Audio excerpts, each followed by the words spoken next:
Welcome back to my channel. I hope तुम लोगों को बैंक रिकंसिलिएशन स्टेटमेंट क्या होता है सर, ये चैप्टर हम लोग क्या पढ़ रहे हैं, स्टेटमेंट क्या होता है, अच्छी तरीके से समझ गया होगा। Now finally we start with the sum. जैसे कि मैंने तुम लोग को इंट्रोडक्शन लेक्चर में समझाया था कि ये चैप्टर में करना क्या है। मुझे क्वेश्चन में या तो कैश बुक का बैलेंस दिया रहेगा या तो पासबुक का बैलेंस दिया रहेगा और मुझे ऑपोजिट बुक का बैलेंस फाइंड करना है। यानी कि कैश बुक का अगर बैलेंस दिया है तो कुछ चीजें मैं प्लस करूंगा और कुछ चीजें माइनस करूंगा और मैं पासबुक का बैलेंस फाइंड करूंगा।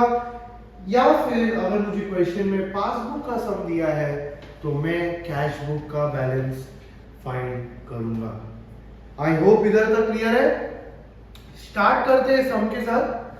This is your sum on the screen. एक बार स्क्रीनशॉट इसको लेना है, ले लो। ओके, सम का लिंक भी डिस्क्रिप्शन बॉक्स में शेयर कर दिया गया है मैंने। तुम लोग को अगर प्रिंट आउट लेना है, प्रिंट आउट डाउनलोड करके प्रिंट आउट भी ले सकते हो और मेरे साथ सम सॉल्व कर सकते हो। चलो इसी के साथ स्टार्ट करते हैं। आई होप सब लोग के पास क्वेश्चन है। मेरा क्वेश्चन बोलता है prepare bank reconciliation statement as on 31 March 2021 from the following. ठीक है, हाँ एक चीज बताना मैं भूल गया, बैंक रिकंसिलिएशन स्टेटमेंट का जो फॉर्मेट है बहुत ही सिंपल फॉर्मेट है, आज सच कोई फॉर्मेट नहीं है। मैं क्या करता हूँ, ऊपर लिखता हूँ bank reconciliation statement as on, जो भी क्वेश्चन में डेट दिया है वो मैं लिखता हूँ। पर्टिकुलर्स, एक कॉलम बनेगा प्लस आइटम्स का और दूसरा कॉलम बनेगा माइनस आइटम्स का। तो आज सच कुछ फॉर्मेट नहीं है, मुझे कोई भी कैश बुक या पासबुक का बैलेंस दिया रहेगा। ठीक है, हम एक टेक्निक यूज करेंगे और ये टेक्निक यूज करके फाइंड करेंगे कि वो जो भी गलती है, जो भी एरर्स है वो प्लस होगा या माइनस होगा। प्लस होगा तो हम अमाउंट को प्लस कॉलम में लिखेंगे, माइनस होगा तो हम माइनस कॉलम में लिखेंगे और फाइनली दूसरे बुक का बैलेंस फाइंड करेंगे। देखो सम करते वक्त ही मैं सब कुछ समझा दूंगा, मुझे ज्यादा टाइम वेस्ट करना नहीं है। स्टार्ट करते हैं सम के साथ। सब क्वेश्चन मार्क में हो मैं जानता हूं, but some will explain you everything. तो स्टार्ट करते हैं मेरे सम के साथ। मेरा फर्स्ट देखो क्या बोला है मुझे, prepare bank reconciliation as on बोला है तो मैंने इधर लिख दिया bank reconciliation statement as on 31 March 2021 as per question. देखो मुझे पहला क्या बोला है, debit balance as per cash book ₹50,000 बोला क्या है मुझे, debit balance as per cash book 50,000।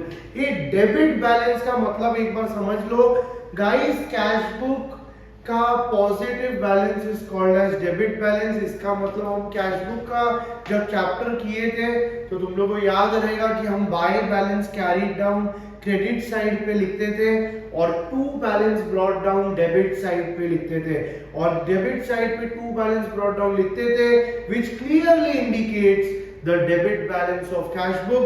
Debit balance is nothing but positive balance, कितना कैश मेरे पास इन हैंड है। तो ये एक पॉजिटिव बैलेंस है। पॉजिटिव बैलेंस है तो बट ऑब्वियस मैं अमाउंट कौन से कॉलम में लिखूंगा, प्लस आइटम्स के कॉलम में लिखूंगा। तो याद रखना मेरा हमेशा पॉजिटिव बैलेंस प्लस आइटम में जाएगा और नेगेटिव बैलेंस माइनस आइटम में जाएगा। अभी एक बात सर, माइनस नेगेटिव बैलेंस भी आ सकता है क्या?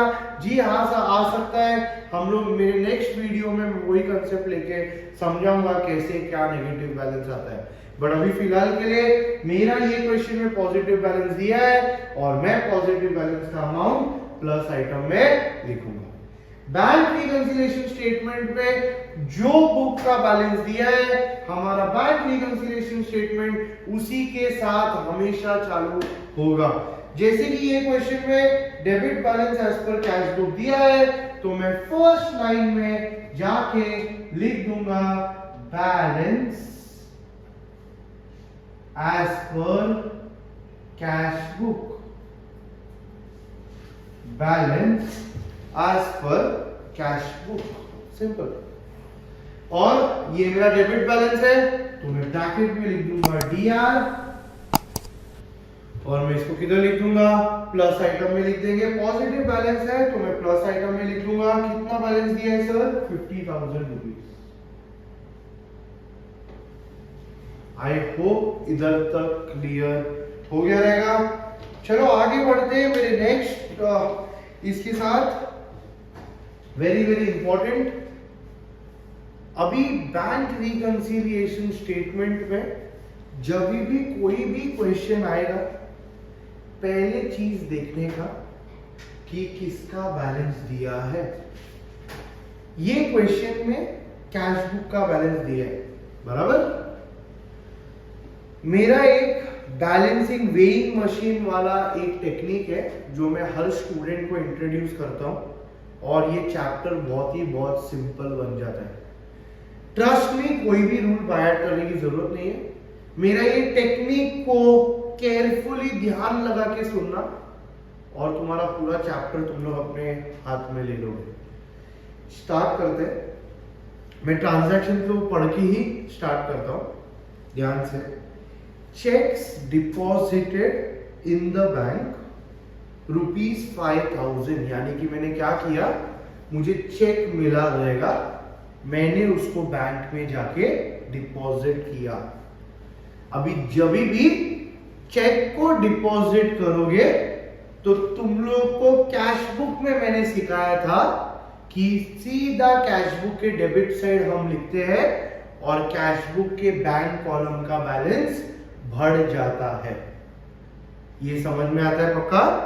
तो मैं जैसे ही चेक डिपॉजिट करेगा सीधा कैश बुक का बैलेंस बढ़ जाएगा। ये समझ में आया? ठीक है। But not cleared by the bank, इसका मतलब क्या है, अभी तक बैंक ने मेरे अकाउंट में पैसा नहीं डाला है। चेक मैंने जाके डिपॉजिट किया, कैश बुक का बैलेंस बढ़ गया, बट बैंक ने मेरे अकाउंट में अभी तक पैसे नहीं डाले, यानी कि पासबुक का बैलेंस बढ़ा नहीं है। ये ट्रांजैक्शन समझा है? ठीक है। अभी किसका बैलेंस दिया है? कैश बुक का दिया है। इसका ऑपोजिट मुझे किसका फाइंड करना है? पासबुक। ठीक है। हम किसको बढ़ाने वाले और कम करने वाले? कैश बुक को करने वाले। ठीक है। पासबुक, ये मेरा पासबुक का बैलेंस है। ये पासबुक का से सपोज एक्स बैलेंस है। ठीक है। When मैं क्या करने वाला हूं, मैं कंपेयर करने वाला हूं कैश बुक का बैलेंस पासबुक से ज्यादा है कि कम है। ये ट्रांजैक्शन की वजह से कैश बुक का बैलेंस पासबुक से ज्यादा है कि कम है। स्टार्टिंग पॉइंट जिसका बैलेंस दिया रहेगा उसका ऑपोजिट बुक कांस्टेंट रखने का। ये कांस्टेंट है, मतलब ये पासबुक ना ऊपर जाएगा ना नीचे जाएगा। मुझे कैश बुक को पासबुक के बैलेंस पे लाना है। आई होप क्लियर है। चलो देखते हैं। जैसे ही मैं चेक को डिपॉजिट करूंगा गाइस, मेरा कैश बुक का बैलेंस पासबुक से बढ़ जाएगा। मेरा पासबुक इधर है। जैसे ही मैंने चेक डिपॉजिट किया, कैश बुक का बैलेंस बढ़ जाएगा। कैश बुक का बैलेंस बढ़ जाएगा। अभी मुझे उसको अगर पासबुक पे लाना है तो मुझे क्या करना है? माइनस करना है। मैं वापस बोलता हूँ, स्टार्टिंग पॉइंट क्या है? Cash book. ऑपोजिट बुक मैंने हाथ में लिया, पासबुक। ठीक है। कैश बुक का बैलेंस बढ़ रहा है कि कम हो रहा है? जैसे ही मैं चेक डिपॉजिट करूंगा, कैश बुक का बैलेंस मेरा बढ़ जाएगा, तो मुझे उसको पासबुक से मैच करना है तो क्या करना पड़ेगा? माइनस, क्योंकि ये मेरा कांस्टेंट है, इसको मैं ऊपर नीचे नहीं कर सकता। कैश बुक के बैलेंस को ऊपर नीचे कर सकता हूँ, तो मेरा कैश बुक का बैलेंस में माइनस करूंगा तो सिंपल है, आ गया मेरा आंसर। तो मैं क्या करूंगा? इसको मैं माइनस के कॉलम में लिख दूंगा। तो देखो किस तरह लिखेंगे हम लोग। Checks deposited but not cleared by bank. Question में जो दिया रहेगा उसको भी बस पैसिव वॉइस में लिखना है, but not cleared by the bank. कितना अमाउंट है गाइस? 5,000 रुपीज। मैंने माइनस के कॉलम में लिख दिया। देखो तुम लोगों को अगर माइनस करना है तो माइनस के कॉलम में लिखोगे, कितना सिंपल है, और प्लस करना है तो प्लस के कॉलम में लिखोगे। सिंपल। इधर तक क्लियर है? समझ गया? थोड़ा सा समझने में केयरफुली लगेगा, बट मेरे 4 सम्स लेने वाला हूं मैं, ठीक है, ये 4 सम्स एकदम केयरफुली समझना, 100% पेपर अच्छा जाएगा। जाते हैं नेक्स्ट, बढ़ते हैं नेक्स्ट ट्रांजैक्शन की तरफ। Check issued of ₹8,000 but not presented for payment. अभी गाइस एक बात याद रखना, जब चेक डिपॉजिट करते हो तो कैश बुक का बैलेंस बढ़ता है, और जब चेक इश्यू करते हो तो कैश बुक का बैलेंस कम होता है। इधर मैंने चेक इश्यू किया है तो मेरा कैश बुक का बैलेंस क्या हो गया है, कम हो गया है, पासबुक का ज्यादा है। अभी स्टार्टिंग पॉइंट क्या है, कैश बुक, ऑपोजिट बुक मैंने हाथ में लिया, पासबुक हाथ में लिया, कैश बुक का बैलेंस ज्यादा है कि कम है, सर इश्यू किया है तो मेरा कैश बुक का बैलेंस कम हो गया, पासबुक से कंपेयर करेंगे तो हमको उसको पासबुक पे लाना है, तो मैं क्या करूंगा, ऐड। तो ये क्या होगा, ऐड। तो मेरा नेक्स्ट ट्रांजैक्शन में किस तरह लिखूंगा, checks issued, checks issued but not presented for payment, but not presented for payment। ये क्लियर हुआ। अभी हमने जैसे कि डिसाइड किया था, मुझे इसको क्या करना है, प्लस करना है, तो 8,000 को मैं प्लस के कॉलम में लिख दूंगा। आई होप ये क्लियर है, समझ में आया अच्छी तरीके से। नेक्स्ट आगे बढ़ते हैं। Bank paid insurance premium ₹500। Bank ने इंश्योरेंस प्रीमियम भरा 500 रुपए का। गाइस बैंक जब इंश्योरेंस प्रीमियम 500 रुपए का भरेगा तो बैंक कहां से भरेगा इंश्योरेंस प्रीमियम, बट ऑब्वियसली मेरे बैंक अकाउंट से बैंक इंश्योरेंस प्रीमियम भरेगा। जब मेरा बैंक इंश्योरेंस प्रीमियम मेरे बैंक अकाउंट से भरेगा तो 100% मेरा पासबुक का बैलेंस कब हो जाएगा। अभी कैश बुक का वो कभी कम करूंगा जब मुझे मालूम पड़ेगा, मुझे मालूम ही नहीं पड़ा, और कैश बुक का बैलेंस कम नहीं हुआ और पासबुक का बैलेंस कम हो गया। तो चलो वापस अपने ट्रिक पे आते हैं। स्टार्टिंग पॉइंट क्या है, कैश बुक सर बैलेंस दिया है तो ऑपोजिट बुक मैंने कांस्टेंट रखा, यानी कि कांस्टेंट है मेरा पासबुक। कैश बुक का बैलेंस ज्यादा है कि कम है, पासबुक का कम हो गया था ना, तो कैश बुक का बैलेंस कंपेयर करोगे तो ज्यादा है, कैश बुक का बैलेंस ज्यादा है क्योंकि कैश बुक कम अभी तक हुआ नहीं, तो हम क्या करेंगे, माइनस। ये क्लियर है, समझ में आ गया अच्छी तरीके से। तो इसको मैं माइनस के कॉलम में लिख दूंगा, बैंक इंश्योरेंस प्रीमियम, इसको इस तरह लिखते हैं, insurance premium paid by bank not recorded in cash book. Cash book में रिकॉर्ड नहीं हुआ है, not recorded in cash book. कितना इंश्योरेंस प्रीमियम है सर, 500 रुपीज। 500 जैसे कि मुझे माइनस करना है तो मैं माइनस के कॉलम में सीधा जाके लिख दूंगा। इधर तक क्लियर है, समझ में आ गया। चलो आगे बढ़ते हैं। Next, bank charges ₹500। वापिस बैंक ने चार्ज किया मुझे, बैंक चार्ज करेगा तो मेरा पासबुक का बैलेंस कम हो जाएगा और कैश बुक का अभी तक हुआ नहीं है। तो स्टार्टिंग पॉइंट क्या है, कैश बुक, तो मेरा कांस्टेंट क्या लूंगा मैं, पासबुक। कैश बुक का बैलेंस ज्यादा है कि कम है, सर कैश बुक का बैलेंस ज्यादा है, क्यों, क्योंकि बैंक ने पैसे निकाल लिए, बैंक का पासबुक का बैलेंस कम हो गया, कैश बुक अभी तक हुआ नहीं, तो मैं क्या करूंगा, माइनस। क्लियर हुआ। तो bank charges not recorded in cash book,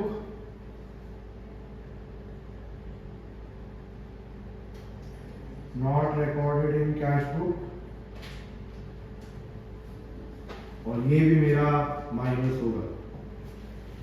इधर तक क्लियर है, समझ में आ गया। Bank charges, sorry. नेक्स्ट आगे बढ़ते हैं। Bank interest ₹200। देखो गाइस, बैंक इंटरेस्ट इधर हम अज्यूम करेंगे कि बैंक ने मुझे इंटरेस्ट दिया है, ठीक है, कभी भी कुछ बोला नहीं रहेगा, तो अज्यूम करने का bank has given you interest, ठीक है। जैसे ही बैंक इंटरेस्ट देगा तो मेरा पासबुक का बैलेंस बढ़ जाएगा। कैश बुक का कभी बढ़ेगा जब मुझे मालूम पड़ेगा ना, तो कैश बुक का बैलेंस अभी तक बढ़ा नहीं है।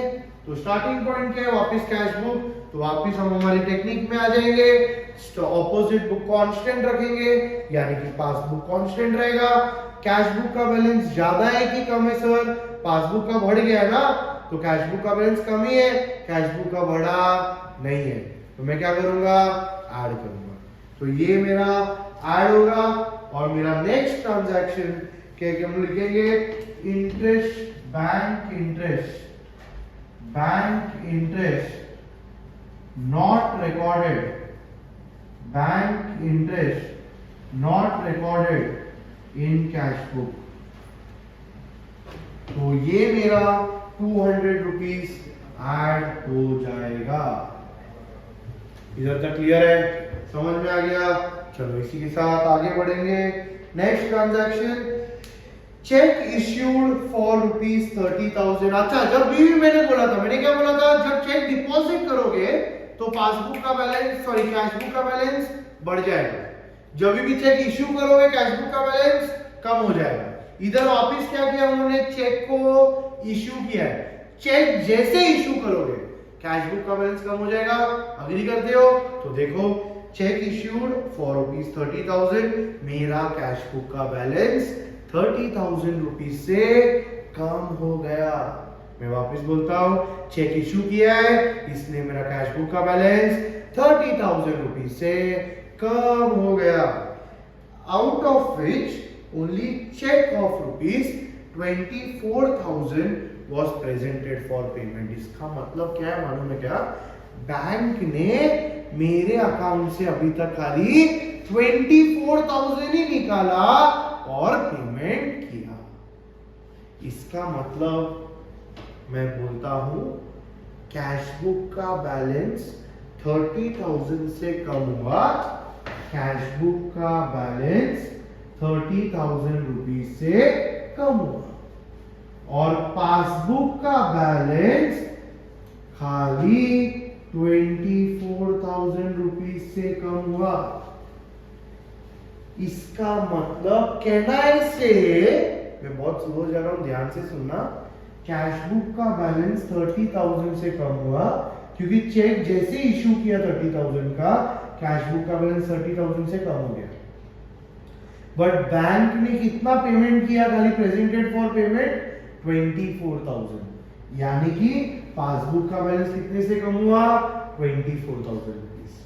इसका मतलब 6,000 रुपीज से मेरा पासबुक का बैलेंस ज्यादा है। अग्री करते हो? देखो एक छोटा सा एग्जांपल, 50,000 रुपीज कैश बुक का बैलेंस है, 50,000 रुपीज पासबुक का बैलेंस है। कैश बुक का बैलेंस 30,000 से कम हुआ और मेरा कैश बुक का बैलेंस बन गया 20,000 रुपीज। पासबुक का बैलेंस 24,000 से कम हुआ और मेरा पासबुक का बैलेंस बन गया 26,000 रुपीज। मुझे बात बताओ, किसका बैलेंस ज्यादा है, पासबुक का 100%, तो पासबुक का 6,000 रुपीज से बैलेंस ज्यादा है। प्रूव हो गया क्लियरली। चलो आ जाते हैं हमारे टेक्निक पे। स्टार्टिंग पॉइंट क्या है, कैश बुक। ऑपोजिट बुक में हाथ में लूंगा, कांस्टेंट रहेगा पासबुक। कैश बुक का बैलेंस ज्यादा है कि कम है सर, 100% कम है, तो मैं क्या करूंगा, प्लस करूंगा। तो इसको भी मैं प्लस आइटम में लिख दूंगा। क्या लिखूंगा, cheques issued but not presented for payment।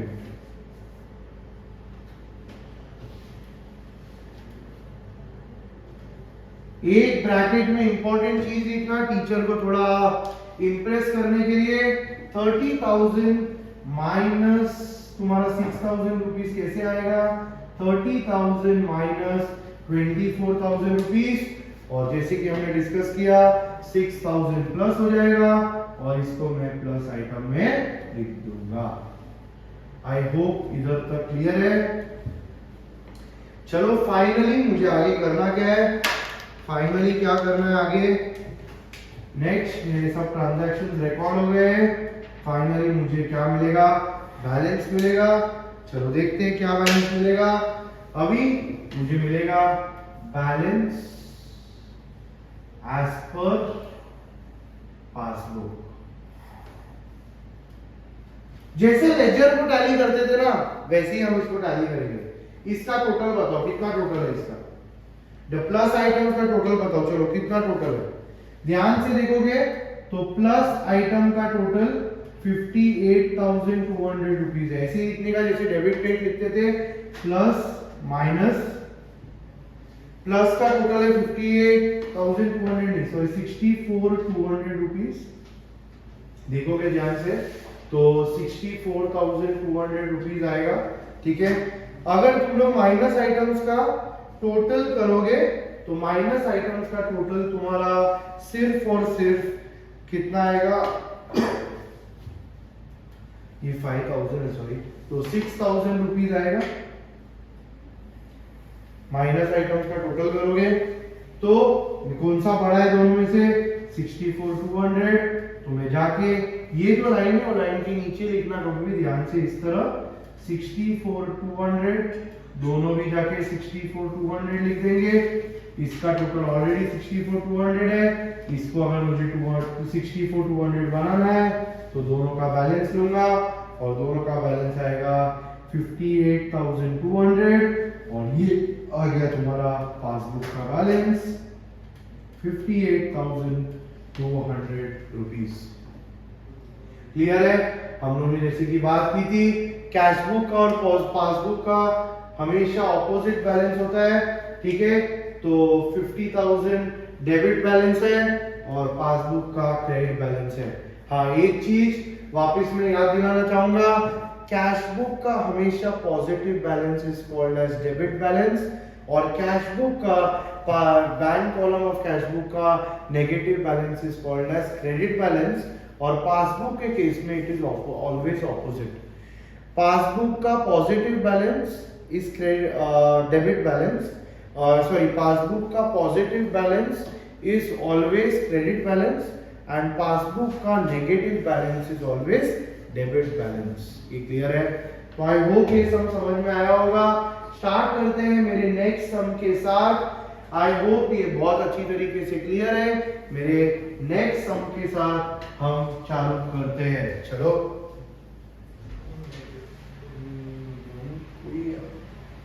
पूरा